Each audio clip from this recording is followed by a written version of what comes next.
Hi everyone, my name's Emily Schario. I'm the Director of Multimedia Storytelling at Boston Globe Media and Head of Content for the B-Side. And we're so happy you could join us here today for our panel called Serving Success, How Local Restaurants Are Winning with Social Media. I'm joined by my fabulous panelists here. We have Keonté Henson, also known as wannabe stay-at-home dad on TikTok and Instagram. He's a consultant by day and a food content creator by night in Boston, and best known for trying some of the city's best eats in his car, right?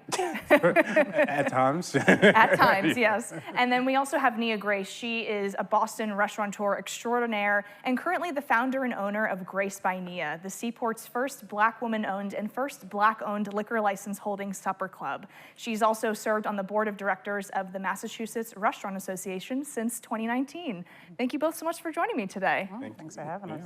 So I think we're going to start off with a true or false question to get into things. So true or false, social media is the new word of mouth for restaurants in 2024?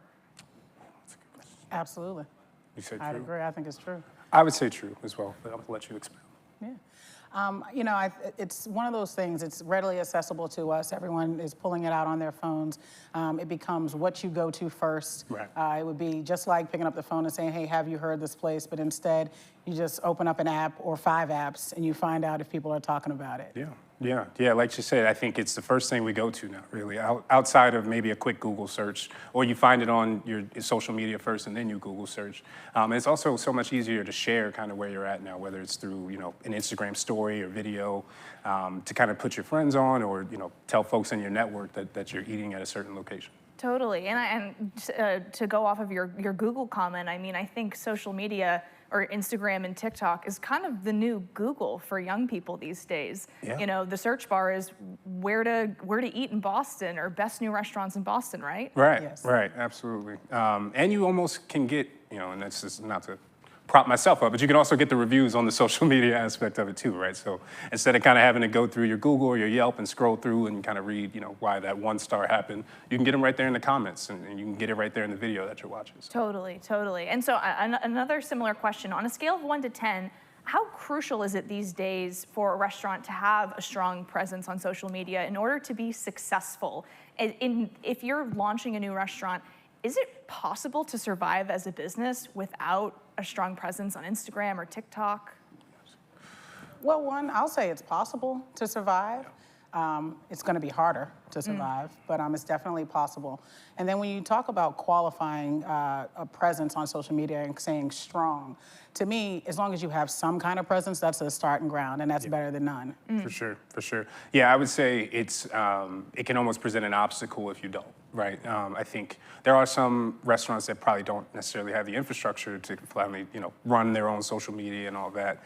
So we have to be understanding for, those folks. But I do think having that presence on social media, being able to spread word about your restaurant is definitely a big boost to kind of what you're trying to achieve, as in bring folks in. Totally. And Nia, I want to ask you, so you opened Grace by Nia post-pandemic, where the social media landscape had completely transformed pre-COVID. The days of just posting a cute message of we're open on Facebook or just doing a static post on Instagram of a shot of the food, that's no longer cutting it. It's vertical, short-form video content is kind of king these days. So as you were opening Grace by Nia, what was the strategy knowing what you were walking into? Well, I actually wanted to start with that word of mouth, or at least the least word of mouth to get started. And so I really wanted to keep it under wraps and kind of have it be this big surprise. And to that point, that's what it really looked like.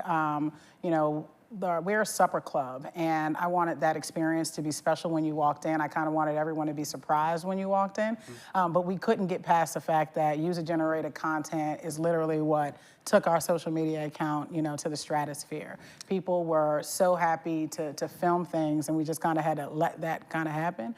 And that became a large piece of our strategy, was to get people like Keonté into our restaurant to give that firsthand review about that experience and wanted it to be authentic. And that's what we really stride on. And I think that that's what you'll see, that social media is really about authentic reviews in this point when we're talking about when it's food service. And speaking of authentic reviews, Keonté, that's really your bread and butter, right? Yeah, that's kind of where I found my basis for my videos and whatnot. But I do think the content creator scene is meshing well right now in Boston with a growing food scene, as in there's a lot of up and coming creators in the space that are kind of providing the businesses a diversity of options to use to market their places. But yeah, I base myself in the authenticity. Nia kind of gave me that face because I haven't had a chance to stop by her spot yet. But it's been, that's the one I'm looking forward to. You open at 5. Yeah, we're all heading to Grace by now. Yes, for sure. Great, and I'm curious, I know that you started making these videos when you were new to the area, and it was your way of kind of getting your footing in Boston, finding new places to eat, learning about new businesses. For sure. What was the moment, though, that you realized that the posts you were making, that this all kind of started as a hobby, no? Yeah. What was the moment that you realized these posts were having a clear impact on local businesses? Oh, yeah, so it was actually a restaurant in Somerville. They had reached out to me through their social media rep had reached out to ask me to come through. It's called La Posada, a Mexican restaurant. And I did the video, did my kind of food review, made some jokes in there, and I got a message maybe 2 or 3 days later. The video was doing well, and the social media rep and the owner had both reached out and just said like, hey, place has been full for the last 2 days, and we think it's due to a lot of your video traffic. And at that point, like you said, I was kind of looking at it as a hobby. Like, it was fun. I was eating a lot of food. I don't ever have a problem with that. But that's when I noticed, there's a chance for me here to kind of make an impact, both for the consumer, as in the person visiting the restaurant, and then also the actual restaurant itself, right? To kind of give them that publicity and show, because there's so many places serving great food in the area, show the people places that might be slept on. Totally. And Nia, when I look through your Instagram page, it's super curated, it's highly visual, it's very polished. But in addition to what you post on your own page, I see a lot of like when I search Grace by Nia on TikTok, it's a lot of local food content creators. Yeah. In terms of your strategy, how much of this has been a coordinated effort with local content creators? How much of it has been organic, of people just showing up? Like, what are you reaching out to specific people? Well, I'd say from the start, we really wanted the right voices, or not even the right voices. We just wanted to really make it special, right? When you walk in, the ordination of the space, the menu, the cocktails, we just really wanted it special. So we did target people at first. We looked at, folks who had good followings. We had people who were trusted voices. So we're like, listen, we want you to come and give your honest opinion. I can tell you it's great, but you absolutely can tell them how you feel about it best. So there was definitely that piece of it. And in terms of the way our page looks, we are giving that polished look. We are showing you this kind of elevated lifestyle and experience, because that is in fact what the brand is. We're offering quality entertainment, quality food, great service, and we want that to show. Yeah. But we need the mix of all of it, because it's like social media at this point is like your modern day Yelp, right? And we used to go to Yelp and we'd have to wait sometimes a day or 5 months to get a review, where we might have taken that menu item off by now. But right now you can get this live and in person, and we love that. Totally, and I'd love to pull back behind the curtain a little bit too. We see these beautiful videos that get posted online, but in terms of the negotiations that go into it, how much of it is, we're paying some of these creators, maybe it's a mixture of we'll give you a free meal and you can post it, or how much is it just if you want to post something, go for it? Yeah. Well, I think we can't pay for reviews, right? Totally. And so from the beginning, we weren't paying for it. Yeah. We're not. Yeah. If you are coming to dine with us, the commodity that we had to offer you was a reservation. Some people couldn't get a reservation until this year. Yeah. And so we're like, we'll get you a reservation. And after that, you do what you choose to do. Right. And that's not always the standard for all restaurants, too. That is not the standard, No. Right. Yeah, no, I definitely would say there are some restaurants that'll, kind of offer in that negotiation, like, hey, we'll pay you a certain cover fee for you to come by, try the place, kind of promote the place. But I think it all ties back to the authenticity of it. I found myself in a position where I wanted to make sure all of my reviews were taken as authentic because it was truly just me eating food and talking about it. Yeah. So there were times where I just said, hey, I won't, take payment from you. I might not even stop by when you're asking me to stop by. I'll just come by, eventually to make sure I catch you. I'm not trying to catch people off guard, right? Like I'm just trying to make sure the food is good whenever anyone goes, right? Like I don't necessarily need special treatment because I have, followers. Right, right. And I'd love to know from both of you, just because the kinds of content you're making, it's all serving a similar purpose, but they look very different. What would you say is your secret sauce to a really good social video that's ultimately going to drive business? Well, I think on our side of it, it's definitely our creative team. The videographers, the cameramen that will come in, they've got this style about them. They've got this eye. It'll start a little bit with the storyboard that we build, when we start. But at the end of the day, it's really about how they shoot, how they capture it. But the people are the moment. And so I talk to my friends and I say, every day is an Instagrammable, social moment at Grace by Nia. We just never know what we can expect. And so that's a large piece of it. Yeah. Got you. Yeah, I mean, my content, like you said, very different. Mine is just kind of videos of my face. So there's a few things I try to focus on. The big thing with the videos, I think, is also a hook. Catch people's attention to say, hey, this really cool new restaurant in Seaport is bringing a mix of music and delicious food. That's me, giving you a sample. Plug. But and also, there's other tricks that I have to keep in mind. I shouldn't chew too much on camera because people get that's not as appealing. Try not to have too many stains on myself if I'm eating kind of messy. But yeah, no, I think the first thing I always focus on is kind of the hook. Just you get the initial interest in the video, and then from there, hopefully I can kind of keep you.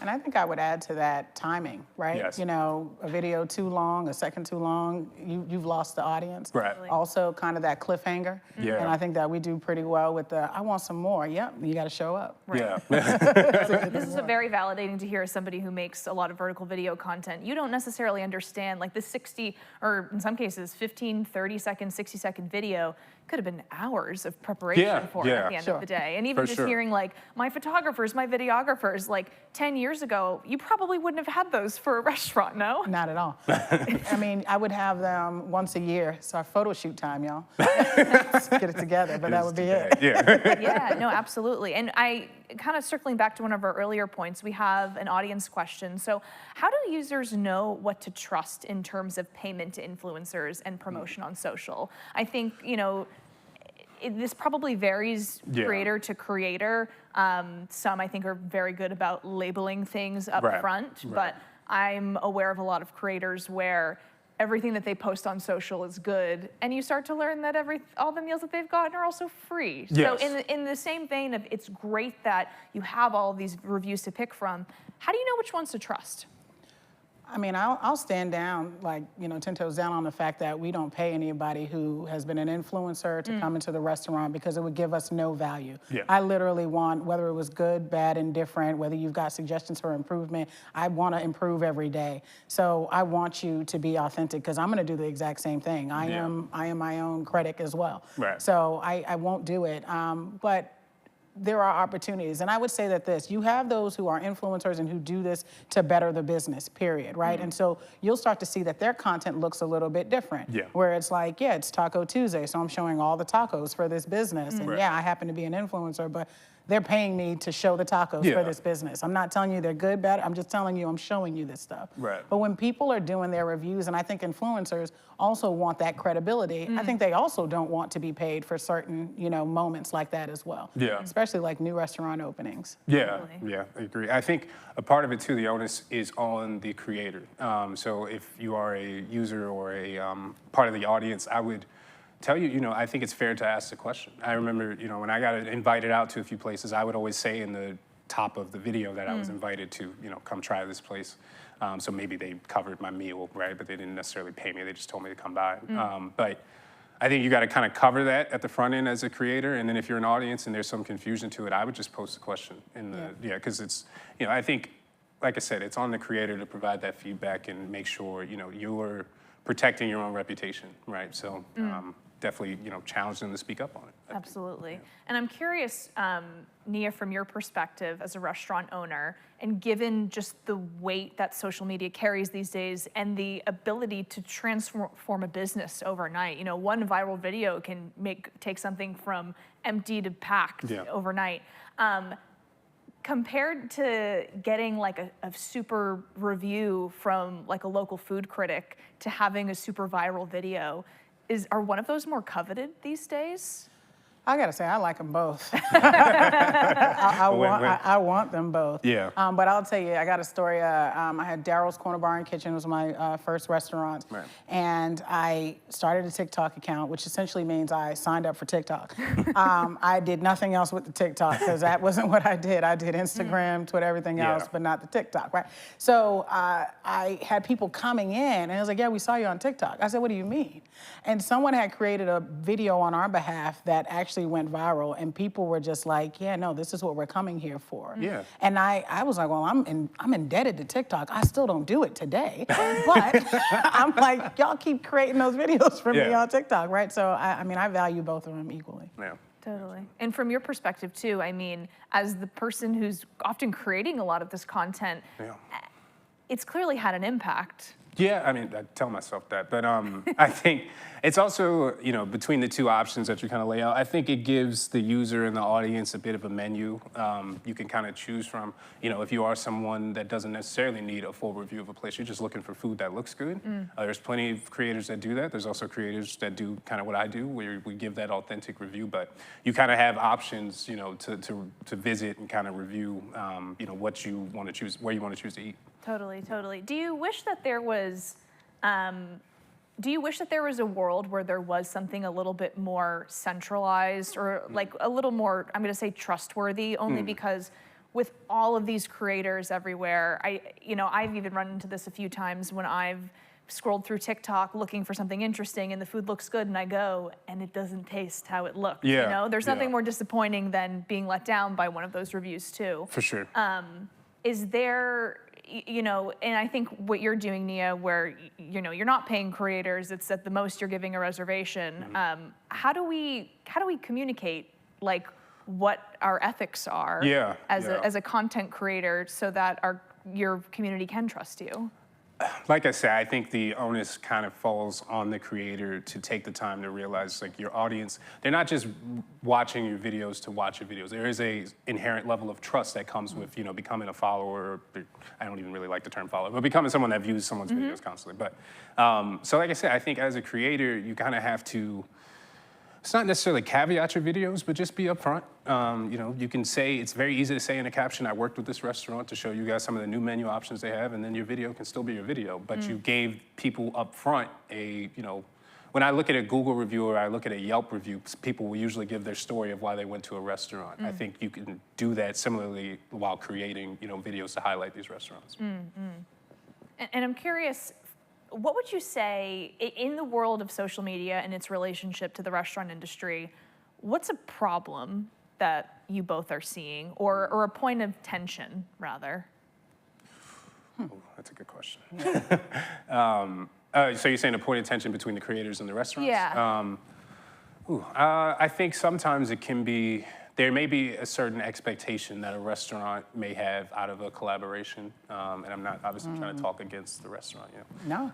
But I think, truthfully, you can post a video and it can be your best edited video. It can be, you think you're hilarious in it. And it just may not, do well, right? Or it may not be received well. The audience, we don't decide necessarily who the audience, or how the audience chooses to react to a video as a creator. Sometimes the algorithm has its own agenda. Exactly, right. Yeah. So I've never wanted to be in a position where a restaurant, and I know there's certain creators that have been through this, and I know it's probably common that a restaurant may have a certain expectation when you do a video for them, and it might not reach that expectation, right? Not every video is going to be change your business, right? So I don't know. I think that may be a potential point of tension. I wouldn't say it's necessarily frequent. I would say creatives are sensitive, on both sides, and it's because we pour our passion in whatever our medium is, and that includes us for restaurants, from the music for me, for the food and the cocktails, and so what we also are human, and we sometimes have bad days, and we sometimes have things that impact our service. And so I think the tension that I see, and I have not really felt this personally enough, but I've seen it where you'll get a content creator that'll go in to a space and 3 people called out that day, and so now drinks are not being made to spec because we're simply trying to get it out to you. Right.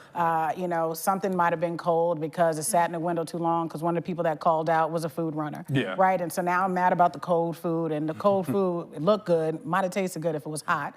So it's, and now you get that review. Yeah. And so again, I'm okay with that honest review because that needs to happen. And I think the next piece of contention might simply be when an operator does reach out and say, hey, listen, we didn't hit the mark that we wanted to hit that day. Right. Do us a favor. Come back in. Don't even tell us when you come back in, right? Because I don't want to make sure that it's just special for you on that day. But just come back in, and if you like to give my team a heads up, that's great. But we just want to show you what it looks like when we are firing at all pistons. We just had a bad day that day. Sure. Yeah. And so sometimes content creators are like, yeah, we don't care. We did it. We went viral on that negative kind of image, and you don't know what that does to our business. Yeah. And then that becomes the problem. But my thing is, our business would not, or your business would not be what it is if our business were not operating. Very true. And so we need to have a symbiotic relationship, and that's what I encourage all content creators to Very think much about. so. Very much so. Yes. Right. And Keonté, I want to know too, has there ever been a moment where you've been invited to a restaurant and you give your honest review, and then that restaurateur reaches out to you and go, hey, why'd you give that dish a B-, my guy? I won't say a restaurant, maybe I shouldn't say the restaurant name, but there was a instance similar, or not kind of recently, where I said I didn't really love the food that I had, and I also thought the price point was a little high compared to some options around. And that restaurant, immediately was in the comments once I posted the video because I tagged them. I'm not gonna ever, I also always say at the end of my videos, please just go try it yourself. Like I'm not Gordon Ramsay, right? Like I don't have a, not to say Gordon Ramsay knows how great food is, of course, every time, but they reached out in the comments and told, kind of gave me a story of, food. I don't think, they didn't agree with my review, and that the business was also going through things at the time. So, I've been kind of in contact with them on and off on, maybe planning another time for me to go out. But I also understand, like, what I'm saying is opinion-based, and everyone has their own opinion. So I can't be necessarily mad if someone disagrees with me. Right. And so I want to switch gears a little bit. I want to hear from both of you, what restaurant do you think is killing the social media game right now, specifically in the Boston area? That's a good question. Like, who's in your timeline and you're like, I need to go there? I'm trying to think. It's become more what I'm trying to differentiate between is I see so many content creators working on behalf of restaurants, so it's like, or just visiting and kind of posting, so it's like I don't know if it's necessarily the restaurant doing that or just they got the highlight from the content creator. I will give you your props. I know you were waiting on me to say something. Grace Padilla has done a great job. That's why she should be mad at me for not coming, because they do really good on setting up their profile. Another place that I've seen is I think they opened semi-recently in East Boston called Crush Pizza. I haven't had a chance to go review, but I've seen, every time I look at it, I'm like, wow, I might be in the mood for pizza, even if I just ate. But I'll give them their props. Okay. I have a restaurant in the Back Bay area, Hugh. Yes, I for sure. think Rob and his team are doing a great job there. Yeah. And it's content that speaks to me. It's in my timeline. I see it often, and I'm excited to go. So. Yeah, that's a good pick. Nice. And I guess, Keonté, from your perspective, are there any words of advice that you have? It sounds like these days everybody wants to become an influencer or content creator, and it's an incredibly accessible thing to get into, whether you're going to be successful or not, TBD. But as someone who is not from Boston originally and kind of fell into this in a way, what are some words of wisdom you'd give to people who are interested in creating content for restaurants? I would say probably 2 things. One, kind of assess the scene, because if you come in and you're kind of just making the same videos that everyone else is making, it makes it harder to grow. And then 2, like, understand your value that you present, like, as being yourself, right? Like, I think sometimes it can be very hard, as I was speaking to, it can be hard to differentiate between different creators because the videos are the same, or they kind of follow, whatever the trend is. So make sure you have a full understanding of, okay, this is where I'm me in this video, and this is where the audience not only gets a chance to connect with the food I'm showcasing, but also myself, right? Also, necessarily, like, my experience with the food. And I want to throw that question back to you for creators who want to work with you in particular. I think it's defining that lane, right? Again, there's many people who can get out there and dine and shoot and then have the quick apps that help you edit. Yeah. But it's really having that unique lane. And there's one influencer who I love. Her name is Claudiane, and from Nail the Cocktail. And what I love about it is that she loves to get her nails done. They always got something fly, and her thing is, you know, holding up that cocktail with that lovely nails. And so I was like, I love that, and that is so unique. And so find that thing that's just going to make you special, and I want to work with her for that. Interesting. And you know, we only have a few minutes left, but I want to hear from both of you on the restaurant industry and its relationship to social media. It's like night and day from 5 years ago. Yeah. How are you keeping up with this landscape that's just shifting so quickly? You know, 5 years ago or 6 years ago, TikTok didn't exist, and it's all these new platforms that you have to be on. Yeah. How, Nia, are you staying prepared in the shifting media landscape to still have your restaurant be relevant to the masses in that way? I mean, you have to study. You have to study what other successful accounts are doing. You need to pivot and see what your customers or your not your followers, but the people who are engaging with your accounts, you got to see what they're reacting to. When I see that more people are reacting to my voice, my actual voice, and me telling a story, I'm like, all right, as much as I don't necessarily want to be on camera, I guess I got to get a little bit more on camera because people want to see that. When people want to hear a little bit more about the behind the scenes, there was a whole thing about people just want to see what happens behind the scenes. You don't want to see this polished content? All right, well, let me give you the raw footage because you're reacting to that. And I think we have to remain adaptable and it's just like the restaurant industry. We're switching on a dime. If something didn't work today, we are literally changing it tomorrow. And that's what you have to do in the social media landscape as well. I would kind of just repeat that last part of what you said, just being adaptable, both on the restaurant and in the content creator. And like, not every collaboration is going to be the same. Like I said, not every video is going to do so much better, but you have to be receptive to the feedback you get kind of per video, right? And then kind of adapt from there. So I think she kind of hit it on the head. I would just add one more note. With technology, there are so many tools right now that are giving you statistics, right? And you got to use that data for your benefit, you know? And I think getting those tools that help you. Yeah.